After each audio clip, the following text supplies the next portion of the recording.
Awal pertemuan dengan Alas Purwo. Alas Purwo, hutan purba yang membentang di ujung timur Pulau Jawa, tempat di mana waktu seakan berjalan lambat, dan setiap pohon, semak, dan ranting memiliki cerita sendiri. Disinilah, menurut legenda, para roh leluhur dan makhluk halus tinggal. Konon, siapapun yang berani memasuki Alas Purwo dengan niat tersembunyi, akan dihadapkan pada pilihan antara keberuntungan besar dan kutukan tak berujung. Tahun 2025, seorang pria muda bernama Aditya Santoso memutuskan untuk menantang nasibnya sendiri. Aditya bukanlah orang biasa.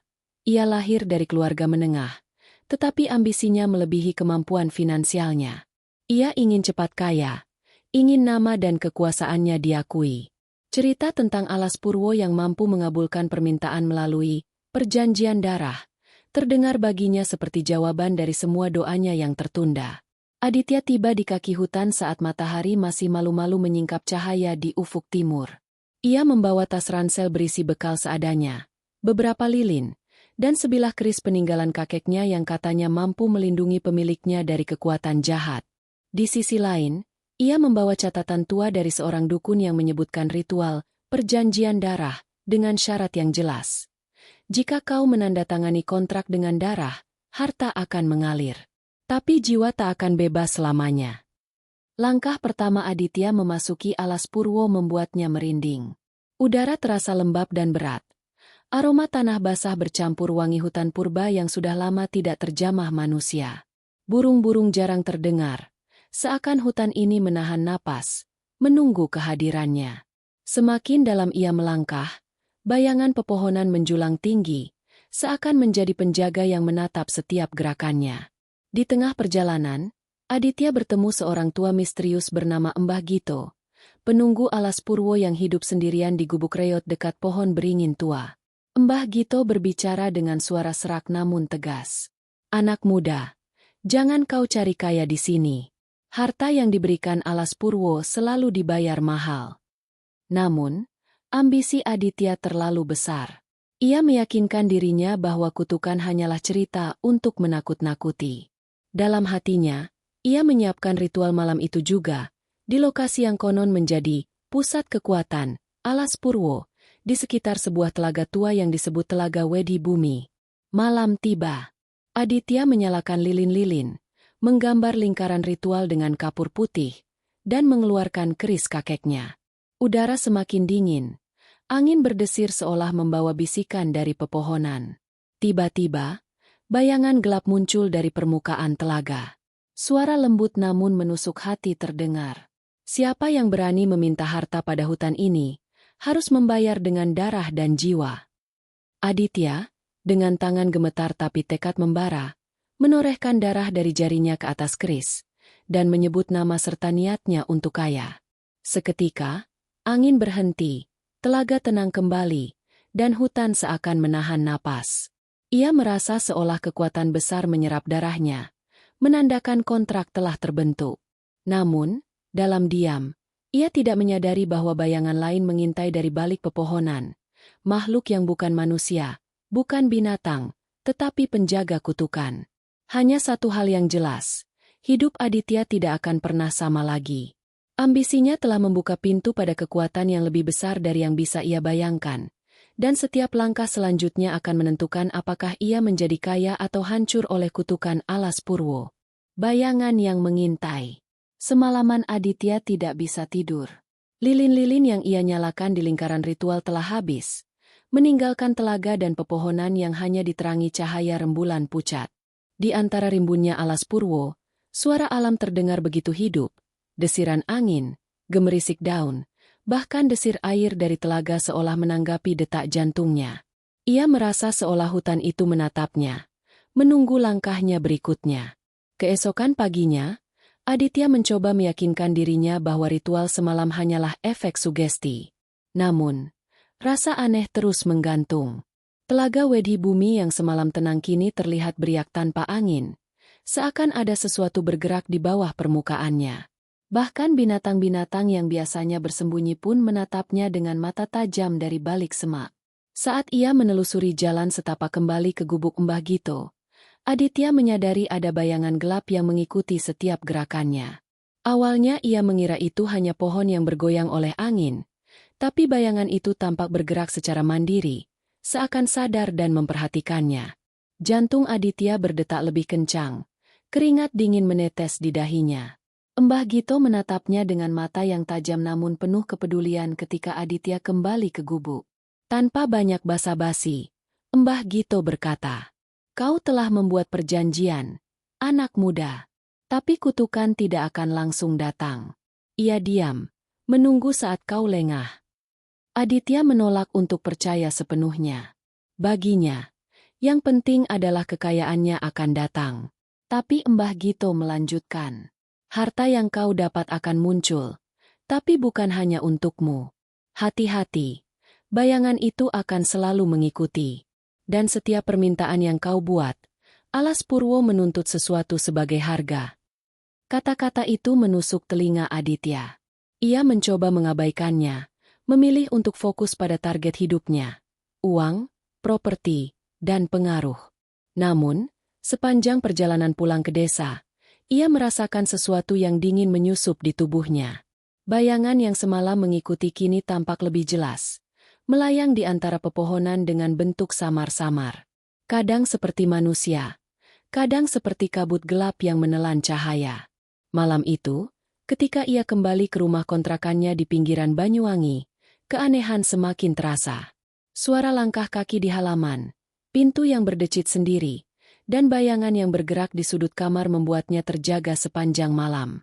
Aditya mencoba menenangkan diri dengan berpikir rasional. Ini pasti efek psikologis dari ritual semalam.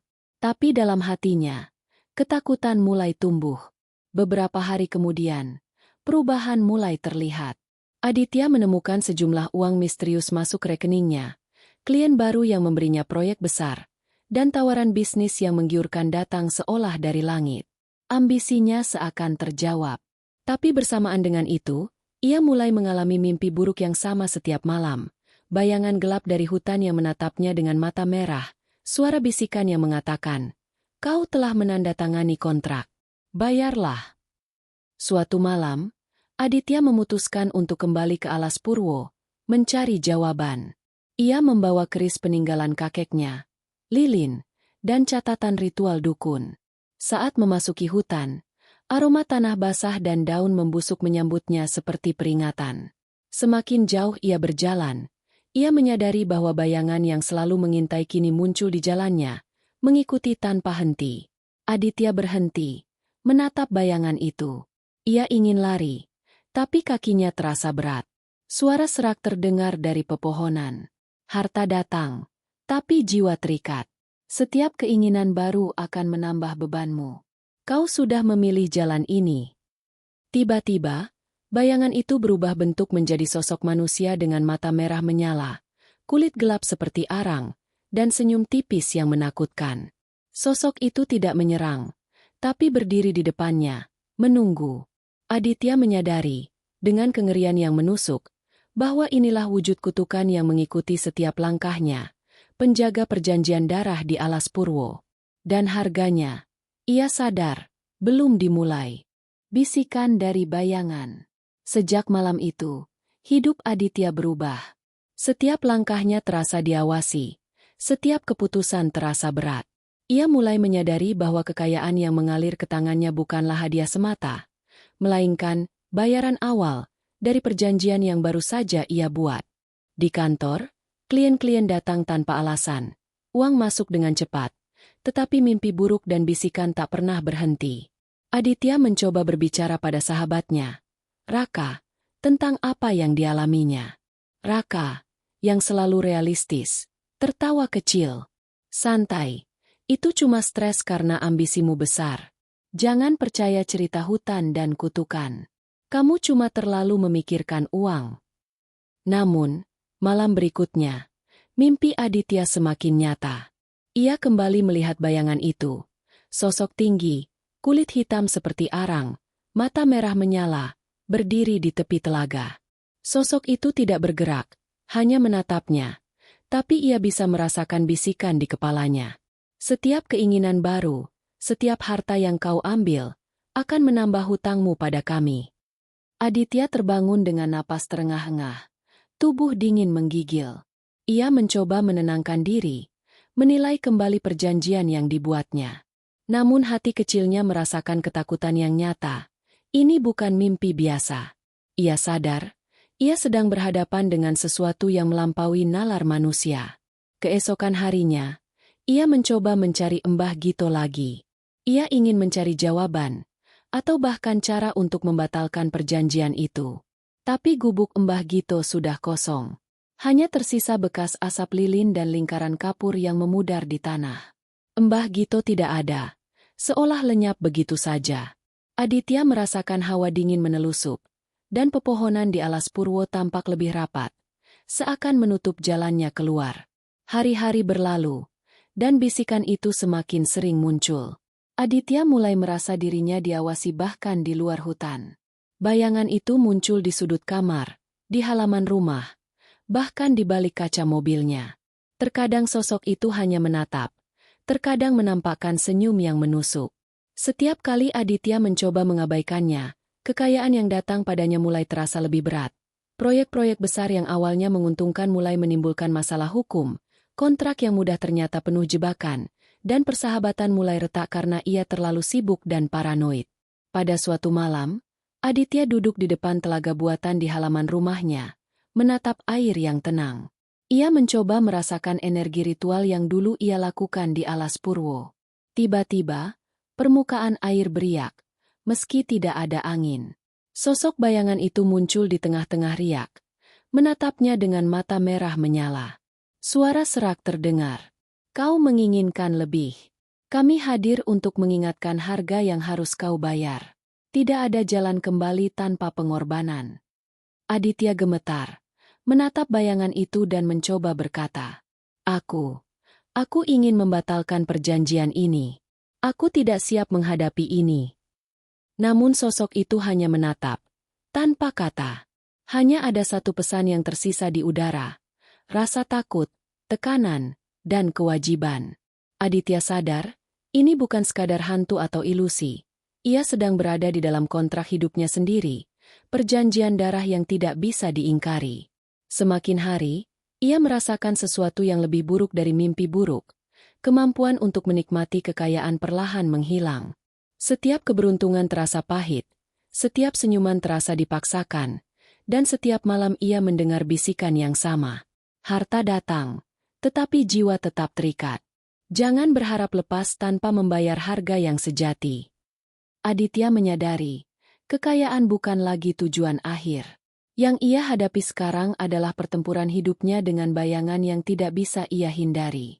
Dan untuk pertama kalinya, ia mempertanyakan, apakah ambisinya benar-benar pantas, atau ia telah menjual sesuatu yang lebih berharga daripada semua harta dunia? Peringatan dari masa lalu. Aditya kini hidup di antara dua dunia, realitas dan bisikan bayangan yang selalu mengawasinya. Kekayaannya terus bertambah, tapi rasa takut yang menghantui hatinya juga semakin besar. Malam-malamnya selalu dipenuhi mimpi gelap, sosok bayangan yang menunggu, telaga purba yang beriak sendiri, dan bisikan yang tak henti menegaskan bahwa setiap harta yang ia raih akan dibayar mahal.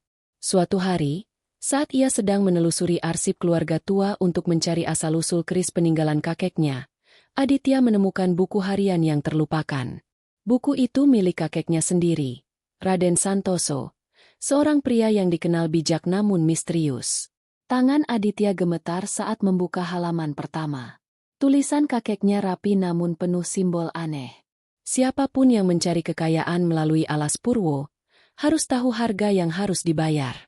Hutan itu hidup, dan ia mencatat setiap niat, setiap ambisi. Jangan menandatangani perjanjian dengan darah jika jiwa tak siap terikat selamanya. Aditya tersentak.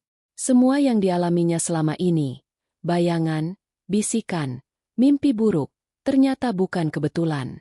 Kakeknya pernah menghadapi hal yang sama, mungkin lebih parah. Terselip di antara halaman-halaman itu, ia menemukan catatan lain, sketsa sosok bayangan, dengan mata merah menyala dan kulit gelap seperti arang, sama persis dengan apa yang selalu mengintainya. Panik mulai merayapi Aditya. Ia sadar bahwa setiap langkahnya menuju kekayaan membawa konsekuensi. Tidak ada jalan untuk mundur begitu kontrak darah telah ditandatangani. Bahkan pengetahuan dari kakeknya tidak memberi jalan mudah, hanya peringatan keras. Jika hutan telah menerima darahmu, ia akan selalu menagih. Dan bayangan itu bukan hanya pengawas. Ia adalah eksekutor dari setiap niat yang tak tulus. Malam itu, Aditya kembali ke rumah dengan perasaan gelisah. Di tengah perjalanan, ia merasakan udara di sekitarnya menjadi lebih dingin, seperti mata seseorang yang tak terlihat menatapnya. Semakin dekat dengan rumah, bayangan itu muncul lagi, lebih jelas dari sebelumnya. Kali ini, ia tidak hanya menatap, tapi mendekat, seolah ingin menunjukkan sesuatu. Di halaman rumahnya, bayangan itu berhenti. Tanpa kata, ia menoleh ke arah Aditya dan menunjuk ke arah keris tua yang selalu dibawanya. Tiba-tiba, Aditya teringat simbol-simbol di buku harian kakeknya. Keris itu bukan sekadar alat perlindungan. Ia adalah kunci untuk memahami perjanjian darah. Jika digunakan dengan benar, mungkin masih ada cara untuk menyeimbangkan kontrak, atau setidaknya menunda kutukan yang menunggu. Aditya mulai merencanakan. Ia harus kembali ke alas Purwo, mencari tempat yang tepat di sekitar telaga Wedi Bumi, dan melakukan ritual penyeimbangan yang tertulis di catatan kakeknya. Tapi satu hal jelas, ia tidak bisa melakukannya sendirian. Ia membutuhkan seseorang yang memahami ilmu gaib, seseorang yang cukup berani untuk menghadapi bayangan penjaga hutan. Keesokan harinya, Aditya menghubungi Lestari, seorang teman lama yang juga belajar tentang ilmu mistis. Lestari dikenal memiliki kemampuan membaca energi dan menenangkan roh yang tidak tenang. Setelah mendengar semua yang dialami Aditya, Lestari tidak bisa menolak. Ia setuju menemani Aditya kembali ke alas Purwo, menyusun strategi, dan mencoba ritual untuk mengimbangi perjanjian darah itu. Saat malam tiba, Aditya berdiri di pinggir telaga Wedi Bumi, kali ini tidak sendirian. Lestari menyalakan lilin-lilin perlindungan dan menggambar simbol penyeimbang di tanah basah. Bayangan itu muncul lagi, kali ini menunggu dengan sabar, seolah mengetahui bahwa tantangan sesungguhnya baru akan dimulai. Aditya merasakan darahnya berdesir di tangan, gemetar saat memegang keris kakeknya. Ia tahu, ritual ini bukan sekadar menenangkan bayangan, tetapi membuka pintu menuju konfrontasi nyata dengan konsekuensi dari ambisinya sendiri. Dan satu hal menjadi jelas, harta yang ia miliki kini hanyalah awal dari ujian yang jauh lebih berat, antara kekayaan dan kutukan yang mengintai setiap langkahnya. Ritual penyeimbangan. Malam itu, di tepi telaga Wedi Bumi, Aditya dan Lestari berdiri di lingkaran perlindungan yang digambar dengan kapur putih. Lilin-lilin menyala, menebarkan cahaya temaram yang menembus kegelapan alas Purwo. Udara hutan terasa lebih pekat dari biasanya, seolah menunggu gerakan mereka berikutnya. Bayangan penjaga hutan muncul lagi, menatap dari kejauhan, mata merahnya menembus kegelapan dan hati Aditya. Lestari memegang tongkat ritual, menyiapkan mantra perlindungan. Aditya, fokus pada energi kerismu. Ini bukan soal melawan, tapi menyeimbangkan. Kau harus mengakui apa yang telah kau ambil, dan tawarkan sesuatu sebagai imbalannya. Aditya mengangguk. Tangan gemetar saat memegang keris kakeknya. Ia menaruh darahnya kembali di mata keris, mengikuti petunjuk catatan tua. Detik demi detik terasa seperti jam yang menahan napas. Lilin-lilin menyorot bayangan yang semakin mendekat, namun masih berhati-hati. Ada aura tegang yang menekan mereka, tapi Lestari tetap tenang, memimpin ritual dengan suara mantap dan mantra yang bergema di hutan. Ritual dimulai. Lestari membaca mantra, memutar tongkat di udara, menciptakan lingkaran energi di atas tanah. Aditya meneteskan darahnya perlahan, mengucapkan niatnya dengan suara bergetar. Aku mengakui keserakahanku. Aku memohon untuk menyeimbangkan perjanjian ini. Biarkan harta tetap ada, tapi bebaskan bagian dari jiwaku dari kutukan. Seketika, angin bertiup kencang. Lilin-lilin bergetar dan api hampir padam. Bayangan itu semakin dekat. Kini hanya beberapa langkah dari lingkaran mereka. Sosok tinggi itu berdiri diam, menatap dengan intensitas yang menusuk hati. Mata merahnya seperti menembus setiap lapisan emosi Aditya, ketakutan, penyesalan, dan ambisi yang bercampur menjadi satu. Tiba-tiba, sosok bayangan itu berbicara dengan suara serak, bergema di seluruh hutan. Kau telah menandatangani perjanjian. Tidak ada yang bisa bebas tanpa harga. Tapi, keberanianmu untuk mengakui kesalahan adalah langkah pertama. Aku akan menunggu hasil ritual ini. Jika niatmu tulus, sebagian dari kutukan bisa ditunda. Aditya menelan ludah, merasa campuran takut dan lega. Lestari terus memimpin ritual, mengalirkan energi penyeimbang melalui keris dan darahnya. Gemerisik daun terdengar seperti bisikan, dan air telaga beriak tanpa angin. Dalam beberapa menit yang terasa seperti keabadian, bayangan itu perlahan mundur, menatap mereka sekali lagi sebelum menghilang ke kegelapan hutan. Setelah ritual selesai, keheningan menyelimuti alas Purwo. Hanya suara malam yang terdengar, dan angin yang membawa aroma tanah basah. Aditya merasakan sesuatu berbeda di tubuhnya. Beban psikologis mulai berkurang, tetapi ia tahu kutukan itu belum sepenuhnya hilang. Ritual ini hanyalah penyeimbangan, bukan pembatalan. Setiap harta yang datang masih membawa konsekuensi, tetapi sekarang ia memiliki kesempatan untuk menghadapinya dengan lebih bijaksana. Keesokan harinya, Aditya kembali ke rumahnya, membawa rasa lega yang campur aduk dengan ketegangan. Ia mulai menata ulang hidupnya, memperbaiki keputusan bisnis yang terburu-buru, dan mengurangi ambisi yang terlalu menggebu. Namun satu hal jelas, bayangan itu tetap hadir, meskipun tidak terlihat. Ia bisa merasakannya mengintai dari jauh, menunggu saat keserakahannya muncul kembali. Aditya menyadari pelajaran berharga, kekayaan bukan hadiah, dan kutukan bukan sekadar mitos. Alas Purwo bukan hanya tempat ritual dan harta, tapi ujian moral bagi siapapun yang mencoba mengambil jalan pintas. Dan meskipun sebagian dari kutukan berhasil ditunda, perjanjian darah itu akan selalu menjadi bagian dari hidupnya. Ingatannya akan ambisi, keserakahan, dan pilihan yang ia buat sendiri. Di malam-malam berikutnya, Aditya sering kembali ke catatan kakeknya, belajar lebih dalam tentang energi, simbol, dan keseimbangan. Ia menyadari satu hal, jika ia ingin tetap hidup damai dan memanfaatkan harta yang datang, ia harus selalu menghormati alas Purwo dan menjaga niatnya tetap tulus. Dan bayangan itu selalu menunggu, sebagai pengingat bahwa setiap pilihan memiliki harga yang tidak terlihat. Godaan yang membayangi. Beberapa minggu setelah ritual penyeimbangan, hidup Aditya tampak normal dari luar. Bisnisnya lancar, klien datang tanpa hambatan, dan uang mengalir stabil. Namun, di balik semua itu, ketegangan tidak pernah benar-benar hilang. Bayangan yang menunggu di alas Purwo kini tidak hanya muncul di mimpinya, tapi mulai menampakkan tanda-tanda kehadirannya di kehidupan nyata. Suatu sore, saat Aditya sedang menandatangani kontrak bisnis baru, ia melihat sosok samar berdiri di dekat jendela kantornya. Mata merah itu menatap langsung ke arah Aditya, dan untuk sesaat ia merasakan hawa dingin menelusup ke tulang. Bayangan itu tidak menyerang, hanya menunggu, seolah ingin menguji batas keserakahannya. Aditya mencoba menenangkan diri, berpikir bahwa ini mungkin stres atau imajinasinya. Namun, godaan mulai datang dalam bentuk yang lebih nyata. Proyek-proyek baru yang ditawarkan padanya ternyata jauh lebih menguntungkan dari sebelumnya. Bahkan, ada satu proyek misterius dari seorang investor yang tidak pernah ia temui, menawarkan keuntungan besar dengan sedikit risiko. Hatinya tergoda. Malam itu, Aditya duduk di ruang tamu, memandang kota dari balik jendela. Bayangan itu muncul kembali. Kali ini lebih dekat, berdiri di balkon luar. Suaranya terdengar dalam pikirannya, seperti bisikan yang menembus kesadaran. Ambisi itu manusiawi, tapi setiap keinginan baru menambah hutangmu pada kami. Apakah kau benar-benar siap membayar harga itu? Aditya merasa terjepit antara godaan dan ketakutan.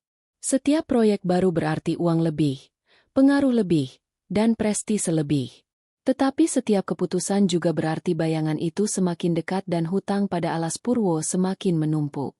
Ia sadar, perjanjian darahnya bukan sekadar formalitas. Ia hidup di bawah pengawasan entitas yang bisa merasuki ketakutannya sendiri. Beberapa hari kemudian, godaan itu menjadi lebih intens. Seorang pengusaha kaya mendekatinya, menawarkan kontrak yang bisa mengubah hidup Aditya dalam sekejap. Tanpa memikirkannya terlalu dalam, Aditya hampir menandatangani, sampai suara bayangan itu terdengar lagi di pikirannya. Ingat janji itu. Tidak ada keuntungan tanpa harga. Kau bisa mengambil harta, tapi jiwa tetap terikat. Aditya terhenti. Tangan yang hampir menandatangani kontrak gemetar. Ia menyadari, ambisi yang tidak terkendali bisa menghancurkan dirinya. Lestari, yang kini menjadi penasihat spiritualnya, terus mengingatkan agar Aditya selalu menjaga niat tulusnya dan tidak tergoda oleh keuntungan cepat. Harta itu hanya alat, kata Lestari. Yang menentukan nasibmu adalah niatmu. Jangan biarkan bayangan itu menguasai hidupmu. Tetapi godaan itu tidak berhenti. Setiap malam, mimpi Aditya dipenuhi pemandangan harta melimpah, rumah mewah, mobil mahal, dan kesuksesan tanpa batas. Bayangan itu selalu hadir, menatap dan menunggu. Dalam mimpi, sosok itu berbicara. Kau bisa memilikinya semua. Tapi ingat, untuk setiap keuntungan, sebagian dari dirimu tetap terikat di sini, di alas Purwo. Aditya mulai merasa jiwanya terbagi. Bagian dirinya ingin sukses, ingin kaya, ingin diakui. Tetapi bagian lain merasakan ketakutan dan tanggung jawab yang besar terhadap perjanjian darah yang ia buat. Ia mulai menyadari bahwa harta yang datang begitu mudah bukanlah berkah murni. Itu adalah ujian. Pada akhirnya, Aditya membuat keputusan penting. Ia akan menolak proyek-proyek yang terlalu berisiko dan hanya mengambil yang sesuai dengan niat tulusnya. Ia tahu, kekayaan itu tidak akan hilang sepenuhnya. Tapi ia harus hidup dengan kesadaran bahwa setiap langkahnya selalu diawasi. Dan bayangan itu, penjaga kutukan, akan selalu menunggu, sebagai pengingat bahwa perjanjian darah bukan sekadar cerita, tetapi realitas yang tak bisa dihindari. Aditya mulai belajar bahwa kekayaan sejati bukan diukur dari jumlah harta, tetapi dari kemampuan mengendalikan ambisi tanpa kehilangan jiwanya. Dan dalam kesunyian malam, ia tetap mendengar bisikan bayangan itu, selalu mengingatkan, setiap pilihan memiliki harga. Kau sudah memulai jalan ini. Konsekuensi yang tak terduga. Bulan purnama menyinari kota, tetapi bagi Aditya, malam itu terasa lebih gelap dari sebelumnya. Meskipun ia telah menahan diri dari godaan kekayaan yang terlalu besar, bayangan dari alas Purwo tidak pernah meninggalkannya. Ia merasa kehadirannya semakin nyata, tidak hanya sebagai bisikan, tetapi sebagai kekuatan yang bisa memengaruhi realitasnya. Suatu sore, ketika ia sedang menandatangani kontrak yang aman, teleponnya berdering. Suara dari pihak pengusaha yang biasanya ramah terdengar berubah menjadi dingin dan menuntut. Proyek yang ia pikir aman mulai menimbulkan masalah hukum dan konflik dengan partner bisnis. Setiap keputusan yang ia buat kini terasa dibayangi oleh sesuatu yang lebih besar. Sesuatu yang tidak bisa ia kendalikan sepenuhnya. Aditya pulang dengan perasaan gelisah. Di rumah, bayangan itu muncul lagi, kali ini di ruang tamu. Sosok tinggi dengan mata merah menatapnya dengan intensitas yang menusuk. Aditya merasakan napasnya berhenti sejenak. Tubuhnya gemetar. Suara itu terdengar di kepalanya. Bukan sekadar bisikan. Kau pikir menyeimbangkan ritual cukup untuk menghapus harga? Setiap harta yang kau ambil, setiap niat yang kau jalankan, tetap tercatat. Konsekuensi akan datang, lebih nyata dari yang kau bayangkan. Malam itu, mimpi Aditya berubah menjadi lebih menakutkan. Ia melihat dirinya berada di tengah alas Purwo. Telaga Wedhi bumi kini keruh dan memantulkan wajahnya sendiri yang tampak menyedihkan. Bayangan itu menatap dari sisi telaga, menunjuk pada harta yang dulu ia dambakan. Setiap barang mewah, setiap proyek sukses, tiba-tiba berubah menjadi rantai yang mengikat tangan dan kakinya. Ia berteriak, mencoba melepaskan diri, tetapi tidak bisa. Bisikan itu menggema di telinganya. Harta itu datang, tetapi jiwa tetap terikat. Inilah harga yang harus kau bayar. Keesokan harinya, Aditya mulai merasakan efek nyata dari kutukan. Beberapa orang di sekitarnya mulai mengalami kecelakaan kecil. Karyawan yang bekerja dengannya jatuh sakit. Kontrak bisnis yang berjalan lancar tiba-tiba menghadapi kebangkrutan. Semua tampak berhubungan dengan keputusan yang ia buat. Ia mulai menyadari bahwa perjanjian darah tidak hanya mengikatnya, tetapi juga memengaruhi kehidupan orang-orang di sekitarnya. Dalam kepanikan, Aditya kembali menghubungi Lestari. Ia menceritakan semua yang terjadi, ketegangan, bisikan, mimpi buruk, dan konsekuensi nyata dari setiap pilihannya. Lestari mendengarkan dengan tenang, tetapi wajahnya tampak serius. Aditya, kau tidak bisa lari dari konsekuensi. Ritual penyeimbangan hanya menunda, bukan menghapus. Sekarang kau harus belajar bagaimana menghadapi kutukan itu dan menyesuaikan hidupmu dengan realitasnya. Hanya niat yang tulus dan pengendalian diri yang bisa menyelamatkan orang-orang di sekitarmu. Aditya menunduk, sadar bahwa ambisi dan keserakahannya telah menempatkan dirinya dan orang-orang di sekitarnya dalam bahaya. Ia mulai merancang strategi baru. Setiap keputusan bisnis akan diperhitungkan dengan hati-hati, setiap keinginan akan diuji niatnya, dan setiap langkah akan dilakukan dengan kesadaran bahwa bayangan itu selalu mengintai. Malam berikutnya, ia kembali ke telaga buatan di halaman rumahnya, memegang keris kakeknya, dan berbicara dalam hati. Aku tidak ingin lebih banyak kesalahan. Aku ingin mengendalikan niatku, dan belajar menghadapi konsekuensi. Aku menerima apapun yang datang dari alas Purwo, tapi aku tidak akan membiarkan ketakutan menguasai hidupku. Di tengah kesunyian malam, ia merasakan hawa dingin menyentuh kulitnya. Bayangan itu muncul, tidak menakut-nakuti kali ini, tapi menatapnya dengan intensitas yang berat, seolah menunggu keputusan dan keberanian Aditya. Ia sadar satu hal, perjanjian darah bukan sekadar ritual, tapi ujian hidup. Dan untuk pertama kalinya, ia merasa bahwa ia siap menghadapi konsekuensinya, bahkan jika harus menghadapi bayangan itu setiap malam selama sisa hidupnya. Aditya akhirnya memahami pelajaran pahit. Kekayaan dan kesuksesan selalu datang dengan harga, dan siapapun yang mencoba mengambil jalan pintas harus siap membayar, tidak hanya dengan harta, tetapi dengan ketenangan, keselamatan, dan kadang-kadang, bagian dari jiwanya sendiri. Ujian terakhir. Musim hujan telah tiba di Banyuwangi, dan alas Purwo semakin misterius di balik kabut tebal yang menutupi pepohonan. Aditya merasakan tekanan yang tak pernah hilang sejak menandatangani perjanjian darah. Bayangan itu tidak hanya hadir di mimpinya, tetapi kini tampak memengaruhi hampir setiap aspek hidupnya. Ia mulai sadar bahwa ritual penyeimbangan sebelumnya hanyalah tahap awal, dan ujian sesungguhnya baru akan datang. Suatu malam, Lestari datang dengan kabar buruk. Aditya, sesuatu terjadi di proyek terakhirmu. Kesalahan kecil yang seharusnya bisa diatasi kini menjadi bencana besar. Ini tanda bahwa bayangan itu tidak akan menunggu lagi. Ia ingin melihat seberapa jauh kau bisa bertahan. Aditya merasakan jantungnya berdegup kencang. Ia tahu ini adalah konsekuensi dari ambisi yang masih tersisa dalam hatinya. Setiap keputusan yang ia buat, setiap keberhasilan yang datang, selalu dibayar dengan tekanan yang semakin berat. Bayangan itu bukan sekadar hantu, ia adalah manifestasi dari perjanjian darah yang telah ia buat, penjaga, pengawas, dan eksekutor dari kesalahan dan keserakahan. Malam itu, Aditya memutuskan untuk kembali ke alas Purwo. Ia membawa keris kakeknya dan beberapa perlengkapan ritual yang disarankan Lestari. Tujuannya bukan lagi untuk mendapatkan kekayaan, tapi untuk menghadapi ujian terakhir, membuktikan bahwa niatnya murni dan mampu menanggung konsekuensi tanpa kehilangan kendali atas jiwanya. Saat memasuki hutan, kabut tebal menyelimuti jalannya. Suara burung malam terdengar seperti bisikan, dan tanah basah memantulkan cahaya rembulan seperti cermin gelap.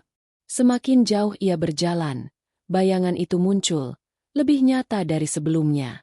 Mata merahnya menatap Aditya, seolah membaca seluruh niat dan keraguannya. Kau ingin bebas dari kutukan? Tunjukkan keberanianmu. Setiap pilihan memiliki harga. Beranikah kau menghadapi ujian terakhir? Aditya menelan ludah, menggenggam keris dengan erat.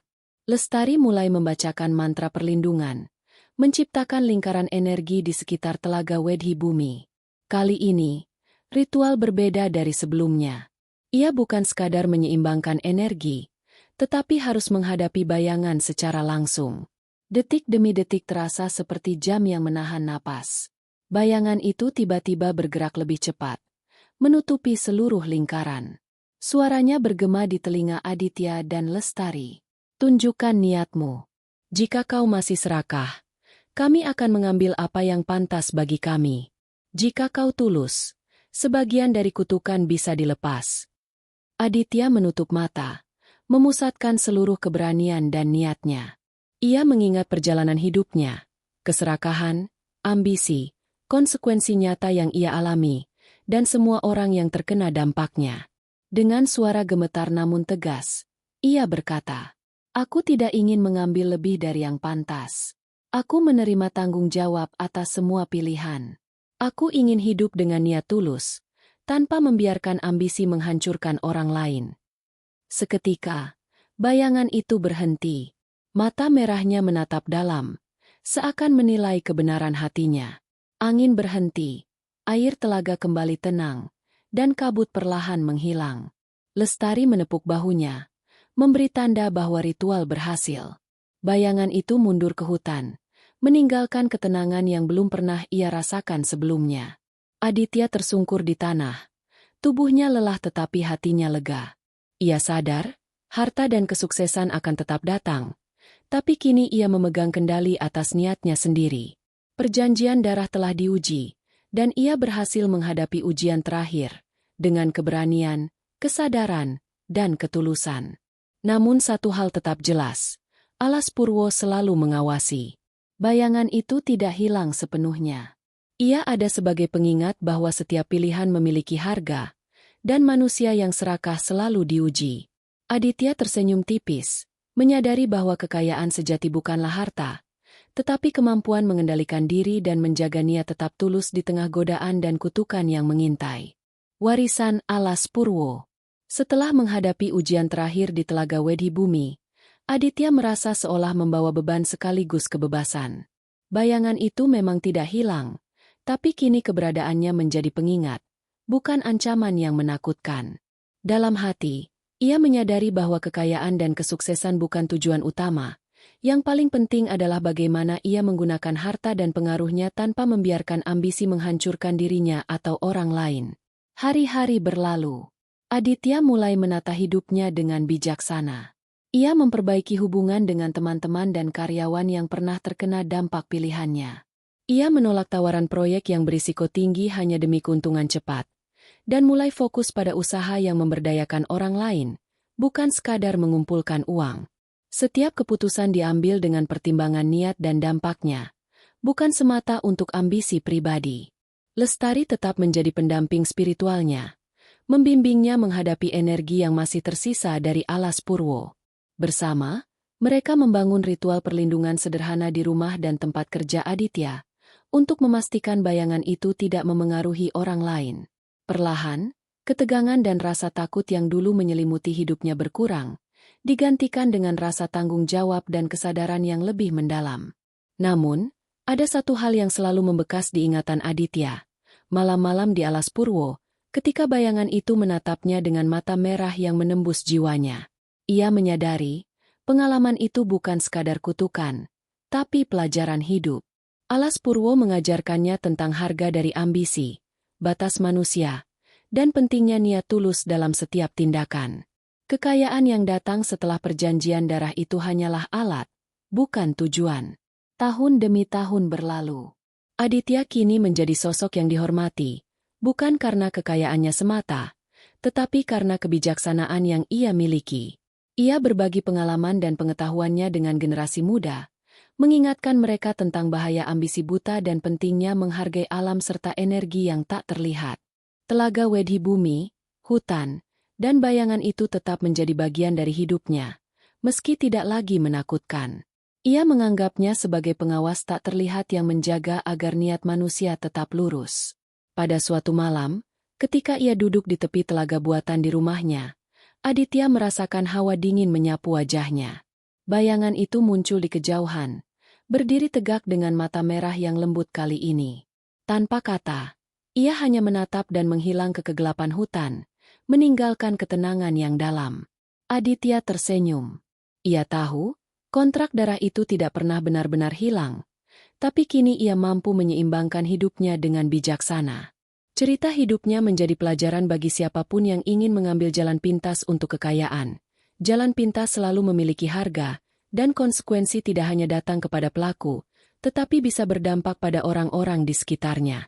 Kekayaan sejati adalah kemampuan untuk menjaga niat tetap tulus, menghadapi godaan dengan keberanian, dan menanggung konsekuensi setiap keputusan dengan kepala dingin. Alas Purwo tetap menunggu di ujung timur Pulau Jawa, hutan purba dengan misteri yang tak pernah habis. Bayangan merah di Telaga Wedhi Bumi menjadi legenda hidup, pengingat bahwa manusia dan alam saling terikat oleh niat, tindakan, dan harga yang harus dibayar. Aditya menatap telaga itu, menghela napas panjang, dan menyadari satu hal, hidup yang bijaksana adalah harta paling berharga, jauh melampaui emas, harta benda, atau pengaruh duniawi. Dan di sanalah, di antara kabut, pepohonan, dan bisikan hutan purba, Aditya menemukan kedamaian yang lahir dari keberanian, kesadaran, dan pelajaran dari perjanjian darah di Alas Purwo.